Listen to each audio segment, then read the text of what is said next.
Welcome to The Dream Show. I'm Jane Teresa Anderson, and this is episode 238. And if you're listening to this in real time, we are on the last day of 2020.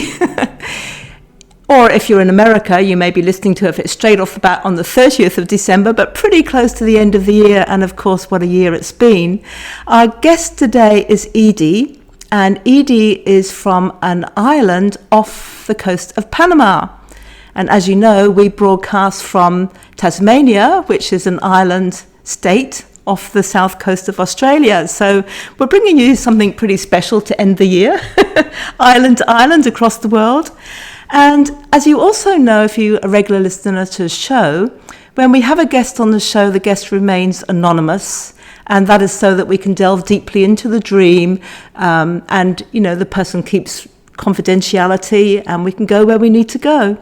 Occasionally, a guest will say, no, I'm actually happy for you to know who I am because there's a good reason for me to do this. And you'll hear as we go that Edie does that. In fact, she's written a book, and you'll find the link to the book in the accompanying blog that goes with this, or the show notes that go with this podcast. So Edie comes on, and as you also know, if you're a regular listener to the show, I know nothing about the dream until we start recording, and it usually is one dream. But there's a very good reason for Edie to actually introduce 3 dreams in this one. So I'm going to leave you hanging on that knife edge. And the show is a little bit different, and it's I know that you're going to really enjoy it. You're going to love it. So just before we go there, a reminder of the website addresses. My main website, janeteresa.com. That's Teresa without an H. That's where you can go to listen to every episode of The Dream Show that's ever been, although you can also listen to The Dream Show with Jane Teresa Anderson on Apple Podcasts, Spotify, Stitcher, and all the other usual podcast listening platforms. Also at janeteresa.com, you can read hundreds of blogs on dreams and dreaming. You can find out how to consult me privately about your own dreams. You can find out about my books. I'm the author of 7 books. You can find out what they are and how to get them. And you can also link through to my Dream Academy, which is where you go if you want to learn about how to interpret your own dreams, or even take courses on how to become a dream therapist, a professional dream therapist. Or you can go straight to that learning platform, the Dream Academy. The address is dream-academy-online.com. But more importantly than all of that, let's go on to Edie. Welcome to The Dream Show, Edie. Thank you for inviting me. Thank you for listening. It's a pleasure. And I do know, although I don't know anything about your dreams, Edie, I do know that it's island to island day, because here we are. I am sitting in Tasmania, which is an island on as far south as you can get in Australia, and next up is the Antarctica. And you are on an island near or in Panama. Yes, I'm about 35 miles out into the Pacific Ocean from Panama City. Isn't it wonderful that we can both sit on little islands and basically talk to everyone in the world?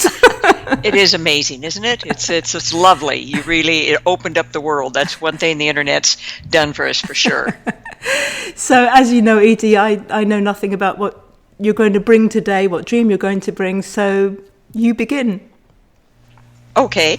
Well, let's see. The dreams have been very influential in my life. But then I've had to interpret them by myself, right?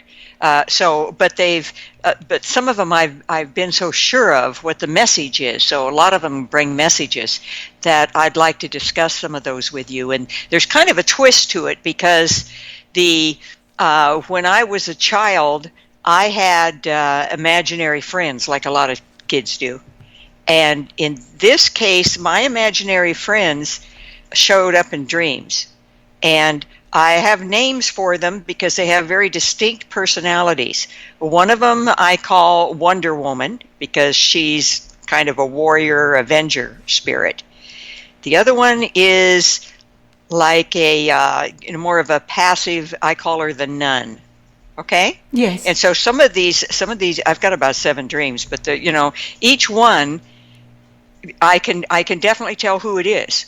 So it's almost like a spirit. So, and I've tried to study dreams and figure out what's the difference between a vision, a prophetic dream, a blah blah blah. I've never been able to figure it out. So I'm just delighted to be on the show with you. Maybe we can figure some of that out. It's lovely, and I look forward to that. Have you any idea whether they started as imaginary friends first and then you dreamed about them? Or have you any idea whether they appeared in the dreams first and then they became your imaginary friends? I suppose it's pretty hard to remember back to being 6 to answer that question. I think they came to me as characters, and it was only afterwards that I gave them their title of the Wonder Woman and the Nun. So they came to you in dreams first? Yes. Yes, yeah. Yeah. It was only afterwards, and particularly when I started to write a book about that journey, that I started to identify the strong personalities in the dream. So the visions came first. And they weren't always, I call one of them Wonder Woman, for instance, and the other one the Nun. I think I told you that. But they're not always women. They're not always, but I always recognize them. So whatever they look like. They're like an energy rather than a male or a female, and you've latterly put names on them. Yes. Yeah, I'd say that's probably true. So when you say they were a vision when you were 6, you mean you had a sense of them while you were awake or only in dreams? Only in dreams. Only in dreams, yeah. Now, I don't know if that's the case with all of them, but certainly the one when I was in 6th, one that made a big impression. And it was the dream itself. It was because I had a dog. It was actually my brother's dog, but he was my companion, and he was my lassie. Okay. Yes. Everybody has a lassie. He was my lassie. His name was Blackie, and the environment I was in was very dysfunctional and a lot of violence. So I kind of that's the environment I came from. And this particular dream, how it opens up is that there's like a boxing match, with the lines that go around and delineate the area and the seating back from the area, and you're looking up at the arena, and there's the lights glaring down, and they are spotlighting the hardwood floor. I remember seeing, how lights play on wood. Yes. To show that, and then so there was a fight going on, and what I remember about the fight is that the wrong person won. I didn't like who won, so I sicked my dog on the boxer that won. And I remember that my dog was a big black and white sheepdog, big long hair, wonderful dog. And I remember him jumping up into that ring, and his nails are trying to get a grip on that hardwood floor, and he's slipping, and he's getting enraged, and all of a sudden he's slobbering out of the sides of his mouth. And then the scene changes. Instead of ropes around the ring, there's doors around the ring, and the boxer that he's after is running through one door and out the other, and my dog is chasing him. He's going to get him. Mm-hmm. All of a sudden, out of the sky or the ceiling or whatever, comes this figure, and it's a man. Looks like a doctor. He's got the doctor white gown on, and he's got the stethoscope around his neck. And I don't remember exactly. He spoke to me. I don't remember the exact words now, but he made it clear that I was turning a good dog into a vicious tool. That I was turning the dog's loyalty into something vile, and it was my fault. I was destroying my best friend, my protector. And from that day on, he was 6 years old. From that day on, I never sicked that dog on anyone else. It made that big of an impression on me. It's amazing, So, isn't it, how we can take something literally from a dream and it can affect us that strongly that we'll, even though the dog was most likely symbolic, you then took forward that your actual real dog you were never going to set on anybody, which is probably a good thing. oh, yes, I'm sure it was. And to a child, it was. I didn't doubt. It never occurred to me to doubt. Well, that was weird, or how could that possibly happen? It was Yes. like, it was just like an adult talking to me. I Yes. totally accepted that this was being told to me. And in the dream, that felt good that he was telling you that in the dream. Can you remember, whether it was just when you woke up and you thought, that's right, or was there a sense in the dream of, okay, no, I'll be okay if I don't let my dog do this again? Yes, I felt that this was just the proper way to act. It was like, and I accepted that. So that was like, okay, that's not good. I didn't feel bad, but I would have felt bad. I definitely would have felt bad if I'd ever done it. Now that I knew, it was like I understood that I didn't know Yes. what I was doing. But now that I did know what I was doing,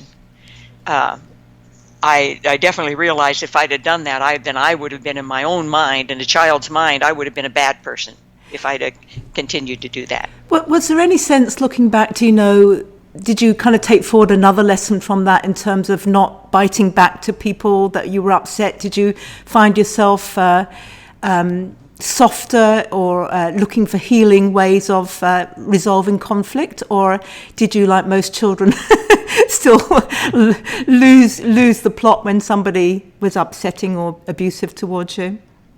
Well, when I look back and I label that as the nun spirit that was trying to write. But no, because then there are other dreams where it was the Wonder Woman who is like, okay, no, I'm now the avenger. So no, I didn't stop being an avenger. I just stopped ruining my dog.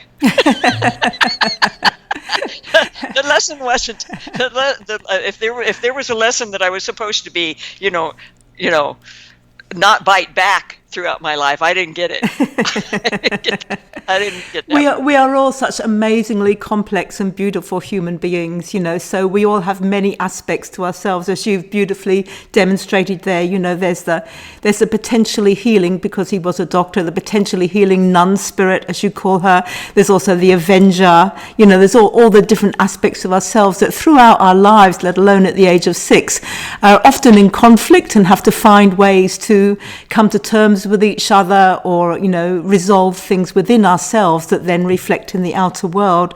So I think this particular dream was looking at that particular aspect. But a thing that really struck me, and it's going to be really hard, Edie, looking back to so many years, to think, well, how were you feeling at the time, or what happened immediately before the dream? So usually we're looking at, well, your dream was last week, so what was happening the week before then? It's much fresher. But even so, I really noticed that you mentioned the floor a couple of times there. The spotlight was on the hardwood floor. So even in the dream, the hardwood floor was important, but the spotlight was doubly really focusing on, look at this hardwood floor. And then later, when your dog was running after the winning boxer, you noticed that he was trying to grip on the hardwood floor. So there's this is going back to looking at the floor, or the hardwood floor. Is there any way that you can think, looking back, what did you have hardwood floors when you were 6? I think that probably relates to the fact that my father, who was an abuser, was a wrestling champion. So I think that I was relating that to a gym floor, to an arena. Yes. So that's most probably absolutely correct. Other ways around that may be that there may be something that happened on or near a floor that you really took on board as a symbol in your dream, or there may have been a sense that the 6-year-old in there was always looking for some kind of grounding, or lets me just focus on the floor and everything will be okay, let me feel the floor below my feet. Or that's, as I say, the opposite, that something did happen and it's like your dreaming mind is going, well, what happened on the hardwood floor? So we will never know that, but I'm just noticing that it was mentioned twice. And, you say your father was a wrestler. This is a boxing match, so it's a little bit different. There's a bit of a change here. Yeah. And you particularly described the boxing match quite accurately, as you said it was delineated. And so we all get that feeling of the 4 lines that we all know, the 4 ropes that form the square around the boxing arena. Right. And when we think of boxes, even though you can get round boxes, I guess when we think of boxes, we think of square boxes as well. So there was something in the way that you said the boxing match and delineated, it all felt very, and then maybe the hardwood floor too. There's no softness in any of that. It's straight lines, delineation, rules and regulations, something hard going on, maybe something along those lines. And then what's really lovely is that when you, even though you set your dog on the boxer, there was a point where the ropes opened up to doors. So, for me, listening in on that 6-year-old dream, there's a sense of something that was delineated in hard ways actually opened up to opportunity in some way. Ropes opened up to doors. And even though your dog was still chasing and after some kind of avenge, in a dog-like biting way, there was still a sense that for the 6-year-old child, you were perhaps looking for a way out. Where are the opportunities in this? And one of the opportunities that came to your 6-year-old mind, and I have to put in parenthesis in here that no matter how many little children's dreams I listen to, I'm always in an absolute state of awe at their sophistication about what they're processing about life and about what's going on. Our understanding in dreams as a small child seems to be infinitely wiser than what we can relate to and understand while we're awake. And you've got that sense in your dream of the doctor, who should be the healing aspect, maybe particularly because he's in white. So there's that sense of you as an inner child going, what is healing for me? How can I come to terms with there's been a conflict in my life which feels like a boxing match? It's around delineation, rules, regulation, hardness. And I'm really frightened about this. The wrong person is winning. Things aren't turning out the way that they should. And yet in your dream, there's a sense of, maybe there's an opportunity. Maybe there's an opening here. There's something that can be achieved here. And that's where the doctor comes in. So even at the age of 6, there's maybe some kind of feeling of maybe I can heal this. Maybe I can turn this around. And maybe I can turn it around by setting my dog. And then the doctor says, well, actually, that's actually not the way to do it. There are probably better ways to do it. So it's kind of like a maybe phase 1 dream where you're beginning to think, okay, maybe the best thing in life, maybe even though I'm only 6 and something awful has happened to me and I need to sort out this conflict and I need to address it and I need to be the winner or I need to resolve this, maybe there's a softer way to do it. Maybe I'm opening to looking for a way to resolve this in some sense. I definitely think it was a matter of my trying to figure out how to win in whatever I thought this fight was. So, And it's interesting, isn't it? Like from a child's point of view, as you say there, it was how to win. It wasn't how to negotiate a settlement. It wasn't how to come to terms. It wasn't how to understand the situation and find a third path. It was about winning. So, maybe that set your psyche at age 6, which is normal for a 6-year-old. How do I win this battle? In the world I was in, that's what I saw is the strongest in the world were winning. And it was a constant fight, and he who was the strongest won the fight. And so I was looking for, how am I going to win? Well, I'll sick my dog on him. That would be one way. But oh no, that's not what you want. So and you mentioned, it was. You mentioned that the dog was your loyal companion. Did you say something about loyalty? Oh yes, absolutely. So on a deeper level, Edie, maybe there's a sense there of don't put your loyalty out on the line. That's not the way to do it. Yes. Well, that's interesting. I mean, I definitely internalized that as don't hurt, don't use somebody else. So don't hurt that dog. Become responsible for yourself. But there's also a way to look at dreams where you look at everyone or everything in a dream as representing something about yourself. And so you could then say that the dog maybe represented your inner companion, your inner loyalty, your sense of loyalty.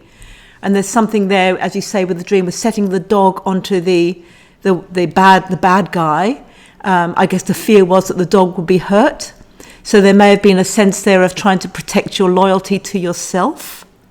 Yeah, that's probably true. That's probably what the spirit was trying to tell me, in a way that I could understand it as a child, for heaven's sakes, don't hurt this loyal dog. But maybe the spirit was trying to show me that I was hurting my own soul by that approach.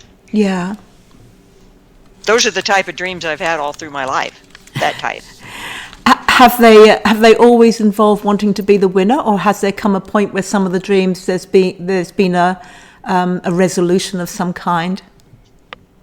Let me think. Well, there's, I remember when I was particularly confused in my 20s over a moral dilemma. So it wouldn't have been a matter of winning there. It would have been a matter of, but when I look at it, I could see the correlation between trying to figure out the right way to be, whatever the right way is. Yes. So in my 20s, it was a moral dilemma, and the dream, it was like a gypsy, an old weathered hag type of gypsy, and not necessarily rags, because it didn't look like she was destitute. She looked like she was a sage. Okay, an old weathered gypsy hat, and she's sitting cross-legged on a hard baked sand in the desert, in the high desert. For some reason, I related it to the high desert. And before her, she held an old fruit jar with a rusty old top, and inside was all these folded up pieces of paper. You know how when you have a jar full of pieces of paper and you pick out a winner, Yes. Okay. This was her, but I was looking for an answer to a right or wrong moral dilemma, and she didn't say anything. She just shook up the jar, she unscrewed that rusty top, and she scattered the contents before me on the earth. And immediately she looked up at me as if to say, "There's no one single answer. Take your pick." That is fantastic. Did the dream end there? Yeah. I love it. Absolutely love it.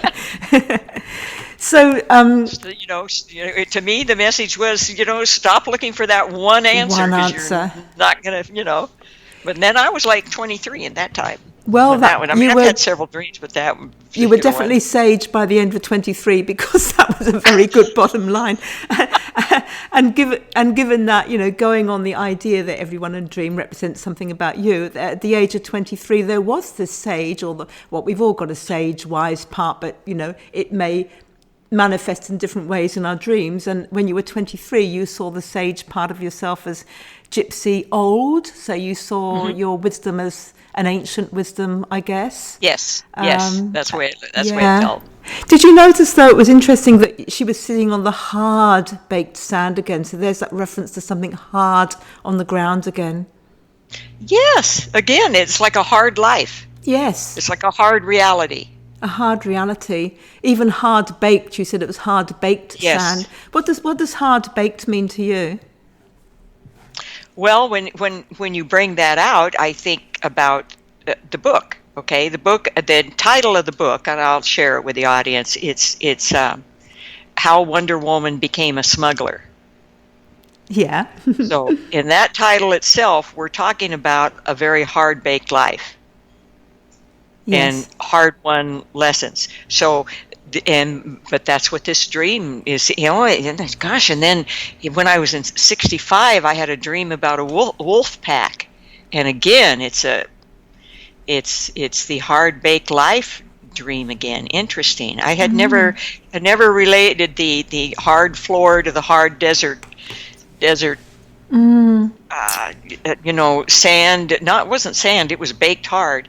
And then in the wolf dream, it's the classic family of tattered wolves looking at each other in cloudy sky and the moon, and they're desolate, but they're enduring. And so, and that's in 68. So there we go. Well, that's like from 6 to 68. There's that one theme. I had never noticed that before. No, it's very interesting, isn't it? At 68, the emotion of that. You did mention the sky there, so we were looking a bit higher up, but they were still on the ground. And the emotion of the wolves that you mentioned there was desolate but enduring. Do you feel when you were 68? Was that the kind of emotion that was around you at that time, desolate but enduring? Yeah, there was a big breakup in the family, and it was interesting the way that dream started, because it was two very contrasting scenes. And in one, I'm a white toy poodle, and I'm running through the bright green manicured lawn on a Sunday morning, ears flapping, pink tongue, a well taken care of, and a happy pet. All of a sudden, the scene changes. The moon is barely visible. It's peeking out from behind moving dark clouds. And there on the forest floor, it's a family of wolves gathered in a circle, and they're howling at the moon. They're desolate. They're matted gray coats, kind of matching to the blue-black sky, but they're enduring. So they're not predators, but it's a hard reality that I didn't like that dream at all. I went to great extent to try to figure out if there were other things that the wolves could mean besides that kind of, oh my God, right? Lots of interesting, I can appreciate you didn't like it, but I love it now that we're sitting far into the future and looking back on it.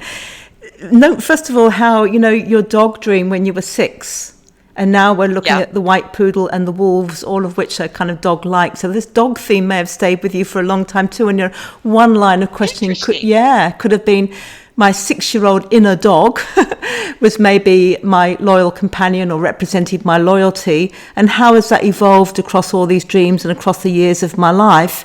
And at 68, it would appear, wouldn't it, that there's 2 dogs, there's 2 Edies here, not as in schizophrenic, we've all got multifacets to our personalities, but it's possible that the waking life one, the one that you presented to the world in general, was probably more like the white toy poodle. Here I am, everything's lovely, all the lawns are manicured, I'm happy, I'm clean, I've been, cut and brushed or whatever you do to toy poodles. Life is wonderful. Yes. But on the underside, deep down inside, in the unconscious, or maybe just subtly felt within you, on the shadow side, what you didn't really want people to see, and we all have this, was not so much the toy poodle as the desolate but enduring wolf. But it was nice, one thing that was nice, even though they were on the hard floor, was that there was more than one wolf, which of course there normally are, it's a pack, but they were in a circle. So we've gone from, if we're going to do this massive sweep of looking at a dream theme over a few decades, we can almost say, I wonder whether the square delineated box of the boxing dream when you were 6 had become, by age 68, the circular, even though it was a scary dream, had become more of a circle. There was a softness, even though it was hard, there was a softness. Even though it was desolate, there was an enduring quality. Something had come in here.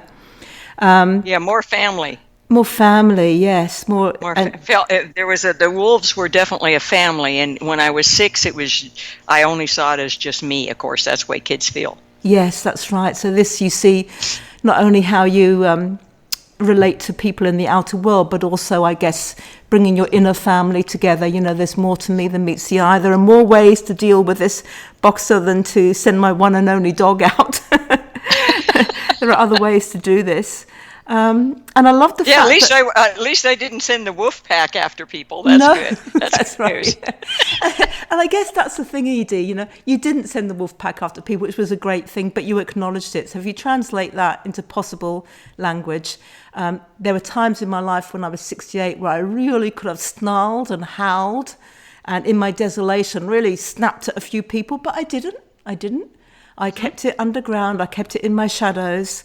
And if you only got that far and I kept it in my shadows, it could have been not the best contributor to the way life went, because it could be an emotion that you were keeping down that would nevertheless, like all things in the unconscious, been extremely powerful and had its howl in some way or another. But if, on the other hand, you take an awareness of that shadow side, which I'm sure you did at the time, an awareness of there is a wolf pack within me, then in any situation where you want to howl at something that's happening out there, you might have then appreciated that let's take this to the inner family of wolves, let's calm this down, let's soften this, let's negotiate how we can come to a resolution with this rather than go straight out and bite. But as with all these things, it's the waking life aspect of an issue and the unconscious shadow aspect of the issue that need to come to terms. So if you had come to me with that dream now and we'd spent an hour looking at it, which we're obviously not spending an hour, I might have suggested at the end something like, while it was still a current issue for you, something like doing a dialogue on paper between the white toy poodle and one of the wolves, and got them to, and write it really, really quickly, so your storytelling mind and your editing mind and your conscious self didn't come into it, and you just let your unconscious mind just run loose, and you give the dog and the wolf each about just a few words, chat to each other, and you'd start with something like the white toy poodle saying, "Oh, I'm having a lovely day today, the sun's shining. Oh, who are you?" And the wolf would go, "Oh." And anyway, this conversation would just go. And usually when you do that, when you're dealing with dream figures at the time of the dream, and you just let them go and your unconscious mind is going, it will often, not always, but often find a resolution. So in other words, the toy poodle and the wolf might actually come to an agreement about something. And when you do that, it's a form of dream alchemy. It has this really amazing, it produces this amazing inner shift where the two aspects of yourself become more aligned and more open to healing. That the wolf acknowledges the emotions and sensibilities and beliefs of the white toy poodle, and vice versa, and they join forces in a way which is more healing. And I don't know what that would be, but that would be. So it doesn't have to be one or the other. It doesn't have to be one or the other, and it doesn't have to be holding that shadow side down. Yeah. So, well, in your imagination right now, without thinking about it too hard, what might the white toy poodle and one of those wolves, what resolution or way of working together might they come to? I can't, the white toy poodle, it just seems like is of course living in the moment, but only on the surface. It doesn't really understand what the strength of that the wolf has, the endurance that the wolf has. So I'm not seeing what they have a lot in common. I'd probably have to dream that through to see what kind of a conversation they would have. Interestingly enough, about 3 years after that dream, I was down in Mexico speaking because I had a business going in having to do with medical in Mexico, and I walked into someone's bedroom in Los Algodones, a little hovel type of thing, and it was like deja vu. The wolf dream was, and it was because in the bed was this, and this is not a dream. This is a reality. I'm talking. It was like a well-worn, I would say, man and his wife under a quilt in their bed, and they had the baby was sitting on their duvet, if you want to call it that, and the guy's hair was so matted and gray, it was just in the whole walls were like what was just a hovel is what it was. But his gray hair was falling around his pillow, but his wife's arm was over him, and so there was some comfort there. It was the endurance. What I saw was that wolf pack endurance in that family. And I thought, well, maybe it's empathy. Maybe that dream gave me empathy of what people go through and their endurance when they can rely upon family. Yes. When those wolves were relying upon family, the little toy poodle, the little toy poodle didn't really have a family. It was well taken care of. But the wolves are a family of wolves. They have community. That's interesting. Yes, it is interesting, isn't it? So it may have been that the arrangement that the wolves and the toy poodle may have come to could have been something like the wolves would occasionally come onto the manicured lawn and be part of the white poodle's family, or offer support to a family, or take her on a journey to find other toy poodles that she can relate to and have as family. And they might have taught the white poodle to have some empathy for their lives as the wolves. And they might have... Or maybe just given the toy poodle a family. The toy poodle didn't know what she was missing. Yes. But she didn't have a family. Yes. So it's that could have been it. Yes, beautiful. So it's playing with those, and particularly when the dreamer, which is you, comes up with a solution, which is the way it should be, which is give the toy poodle a family. So there'd be that sense then that, maybe the part of yourself that was going, look, no, nothing, I'm absolutely fine, life is wonderful, everything's manicured, everything's perfect, look at my curls, look, I've just been to the toy poodle hairdresser, life is great. That's so obvious, isn't it? It is, but give that energy, as you say, give that energy, support and family. And she too may soften. She may say, well, maybe I don't need these curls. Maybe I can throw some wildflowers on my lawn. Maybe it doesn't need to be manicured. Maybe I'd rather live in a forest, in the desert. So it was the idea of then maybe transformation in your world in situations where you did tend to come out as the toy poodle, where you might, if you'd had support around you, family support, not chosen family, not necessarily blood family. If you had that support, you might have softened and moved a little bit along a line towards the wolf. Not the total grey matted hair thing, but somewhere along there. Matted hair. Yeah, exactly. and I didn't get the impression that the poodle was uncaring, or I didn't get the impression that poodle thought her life was all that, and the wolves had less of a life. Mm-hmm. I just saw her as unaware. Yeah.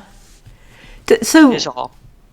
Although you were 68 at the time, would you have related to that idea that there was a part of yourself that was unaware and alone? And another part of yourself that wasn't? Let's see. Well, I think that the white poodle routine was the dream that I thought that our family was achieving. Success, nice family, manicured lawn, what have you. The family broke up in dysfunction. Yes. So that's undoubtedly where it was like, okay, we've gone from a family legacy to being poor because of family dysfunction. It's like having everything you worked for. You realize, excuse me. You realize that it's the disaster happens to a lot of people over a lot of reasons, like these hurricanes, and so it was. I think it was having to give up on the manicured lawn and go for the endurance of the love within a family circle, even when things are really tough. That's really lovely. That is so lovely. As you say, we, all of us experience various crises, some bigger than others, though to each individual person, they will probably feel that they're the same size crisis. And they're awful at the time, but the wisdom and endurance and the change and the transformation that can come out of them, converting that hardness to softness, that aloneness to family. So did you come out of, the endurance that you managed to get there, and the moving away from the sense of the manicured, the surrendering, I guess, of the manicured lawn, the manicured, or the things that the family had represented, as you said. Right. Do you feel that you're in a better place now from going through that? Well, no, I wish I'd never had to go through it. But I think that we don't always have that. We don't always have that. We don't rarely have that choice. Mm-hmm. So, but I think that like even writing the book is very cathartic, and it's about self-awareness and healing. So, in the long run, it comes down to, well, what is the white manicured lawn in your mind? Mm. Is that the fancy cars? Is that the peace of mind? What exactly is, what you relate to as a comfortable place to be? Mm. So, that's... I love that. Still working through it. Yeah. We're all still working through it. Yeah, that's beautiful. I love it.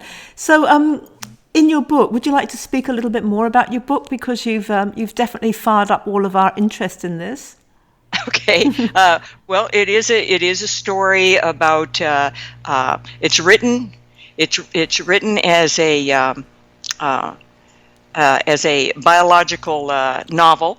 It's all based on true stories, and it's a coming of age all the way from 6 until I ended the story in the 1990s, even though I could have gone on. Mm. I've had many adventures and what have you since then, but because I'm talking about real people and an epic of time, once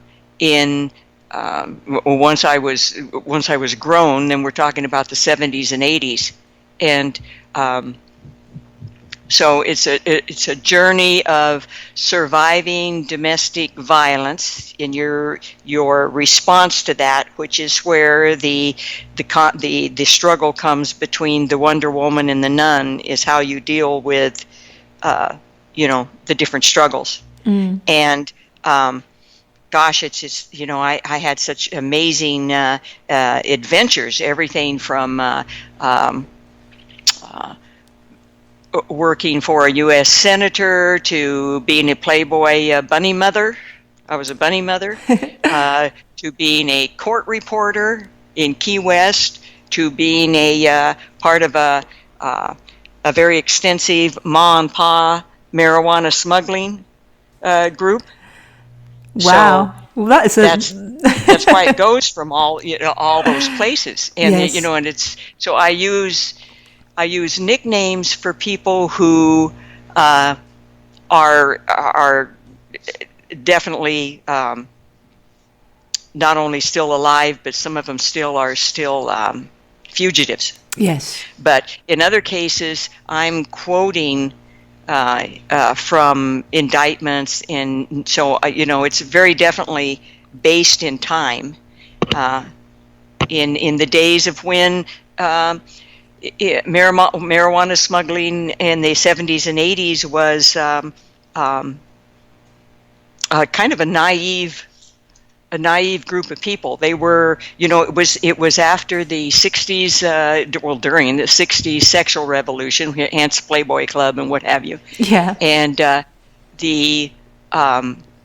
and then the Vietnam War. And so you have all the defiance of that generation. And even though I was a little bit older than most of those generations, I never would have gotten into all those world if I hadn't have needed the escape routes that the black market provides. Yes. So I learned a tremendous, and I had a wonderful time, incidentally. I've never been freer than when I've been sailing and, that type of thing. The dream that changed that life for me was, I don't know if I've got time, but it wasn't first of all a dream. It was an actual happening on a pier where somebody way down the pier called after me, and they called me Lucifer, like they were trying to get my attention. Lucifer. And that's not my name. Something in me recognized it. And I turned around, and it was like, I don't feel that that's who I am. But here I am living a lifestyle that is actually doing the same thing I did to my dog, Blackie. I was, come to think of it, because people would follow me, and I never asked them to follow me. I never wanted anybody to follow me, but you influence people whether you want to or not. Yeah. And I was having such a wonderful time, and but all of a sudden, the people that I care about these people. They're ending up in jail, they're ending up addicted, and that guy calls me Lucifer. And then I had a dream afterwards, and I probably don't have time to go into that, but it was that dream that was like the Blackie thing that said, I don't care what you think that everybody should be able to do. This is, but what you're doing is really hurting your friends and your family. You need to stop. Yeah. And so I stopped. Oh, that's absolutely brilliant. And although we're not going into the dream, there's that double sense, isn't there, too? Well done on stopping. But it's that sense of not only is it hurting your friends and family, which you felt at the time, but it would also be hurting aspects of yourself. Yeah, once I knew. Once you knew, yes. Once I was no longer little Miss, what would you call it, ignorant, I suppose, Miss Magoo. Little toy poodle. Yes. It's like, okay, I can't do it. And the same thing happened in Playboy Club, because I was a bunny mother. Yeah. And I have a background of working with girls, high-risk girls in juvenile court and all that type of thing. And I thought Playboy was fine in the, in the 60s. It's where women were treated equally. Well, not quite. And once I found out what was really going on, then I had to quit. Yes. It's like, oh, okay, this is not just, this is this is not what you think it is. Oh my gosh. So I guess it happened to me. I said Blackie the dog has shown up lots of times in my life. That's exactly right from the very beginning. And what's really lovely is that even though you would say there were times when you weren't aware of it, like being the bunny mother and thinking it was about empowerment for women and things. That's right. Even though all of that, Blackie lived on, and Blackie did after a while, and you were listening. You were listening to those dreams. You were listening to the call of Lucifer, whatever it was. You were listening. And so that informed your decisions that you made through, and gave you an amazing story to share in your book, which sounds absolutely fascinating. But I'd be happy to send you a copy. We can talk about that later. Yeah, I would love that. Well, if you're happy, I'll put the blog associated with this podcast for people listening in. Can I put a link so that people can buy your book? That'd be great. Do you need me to send you the link? Yes, that'd be great. Thank you. I can do that. That'd be lovely. I'd love that.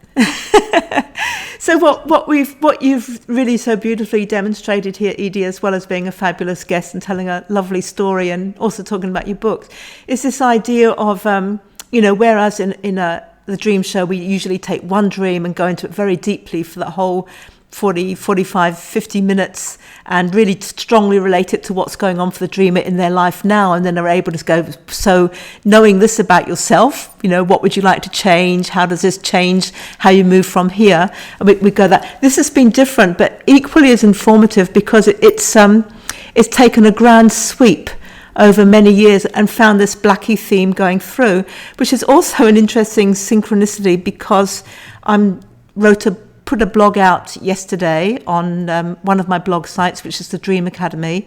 And it was, I started writing it a few days before that, so I'm pretty sure you wouldn't have read it. But the blog was about just this. It's about how you can look back over your life.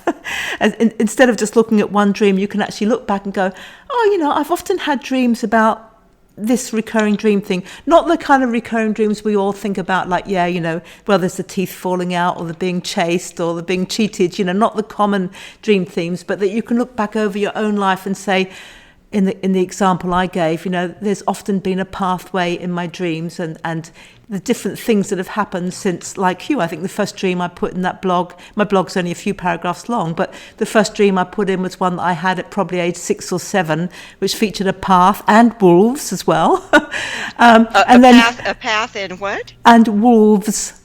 Oh, a wolf really? pack, yeah. Okay. And then interesting. And then I brought into the blog other dreams that I'd had in the 20s, my middle years, my later years, all featuring a pathway, and taking that overview about how they sort of changed, and about how you can almost look back over a dream theme and see the evolution or not of your dream theme. So I wrote that blog as this idea of reviewing a life and finding a dream theme. And wow, I'm pretty sure you haven't read Don't that. Don't you think that's eerie? Yeah, it is. Happens to me all the time. But as listeners to this show will know, that really is. Oh, isn't that interesting? Well, I definitely want to read that, but that's just yes. So you've come into the show and beautifully illustrated that. So any people that are listening to this that probably have read that blog will go, oh right, yes, yeah, no, that brings that to life. And I'm glad Edie got in contact and asked to be on the Dream Show, because she didn't know it, but she was going to go right in and illustrate this point that Jane Teresa's just made. That's right. That's amazing, really, truly. More importantly than that, wow. Edie, you've given people a lot to think about and looking at their own dreams, and you've also entertained us with your own story about your book, which I would truly encourage people to go out and get, because it's we're your support family. We're part of your wolf circle. Yeah, well, there's a very definite. It's a lot of adventure, but there's a very definite, serious undertone of the effect of a generational dysfunction, which is really the only reason I could bear to write it, because I didn't want to. Who cares about somebody else's particular story? I would never have told it if I didn't think that it might be helpful to some people. Absolutely, and while some people do write their own stories to be cathartic, as you mentioned earlier, I can see that's not what this is. And what I like about what I'm getting from your story here is that, yes, it was clear from the outset that it's a very deep book and it goes to some very dark places, but because you also bring in dreams, anybody listening to this show can appreciate the power of bringing the dream work into something like that, and there's going to be light at the end of the tunnel. And what I also like, speaking with you and listening to you tell the story of your book is your lightness and your humor. So we all know that the book is going to be dealing with tough stuff, but it's going to also give us doors, like the ropes around the boxing ring turning to doors. There's going to be softening, there's going to be doors, there's going to be openings, there's going to be messages we can all take from reading your book. And that's what dreams are about too, and sharing our dreams. So it sounds like it will be fantastic, and thank you for bringing it to the Dream Show. Oh, you're more than welcome, and I'm just enthralled to. It's amazing that we've crossed paths. Really, isn't it amazing?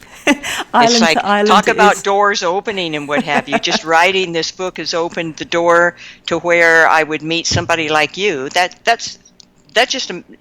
I just don't know what to do with all that. It's so amazing. It's like me having the Dream Show, and opens the doors to speaking to and meeting so many amazing people and. Yes, I'll bet it does. I'll bet it does. Yeah. Thank you. What a wonderful way to live life. It is. Yeah. Thank you. Have a beautiful evening. All right. Thank you. You too. That was fabulous, wasn't it? A couple of notes before we completely tie up. I did mention there at the end of our conversation that I'd written the blog about the recurring dream themes throughout life. Now, of course, although this episode of the Dream Show is going out on the last day of December. We actually recorded it in about the middle of November. So if you're looking for that blog, it's on the Dream Academy. So that's dream-academy-online.com. Go to the blog roll, and it came out in mid-November. And I titled that blog, What's Your Recurring Dream Theme? And also, again, to give you Edie's book. Her book is called How Wonder Woman Became a Smuggler. And as I've said, I'll put the link to that in the accompanying blog or show notes to this so that you can buy it. I'm sure it'll be on Amazon and all the usual places. So I also, other reminder of my other website address, janeteresa.com. But really what I'm dying to say here is, if you're listening to this in real time, hey, we did it. We did 2020, and I'm wishing I'm wishing us all a happy and wonderful 2021. If you're listening to this way down the track, wonder how 2021 went. Our next episode of The Dream Show, episode 239, is due out on the 28th of January 2021. Until then, have a wonderful new year, a wonderful January, and I know I'm speaking with some of you between now and then, and for everyone else, see you next time. I'm Jane Teresa Anderson.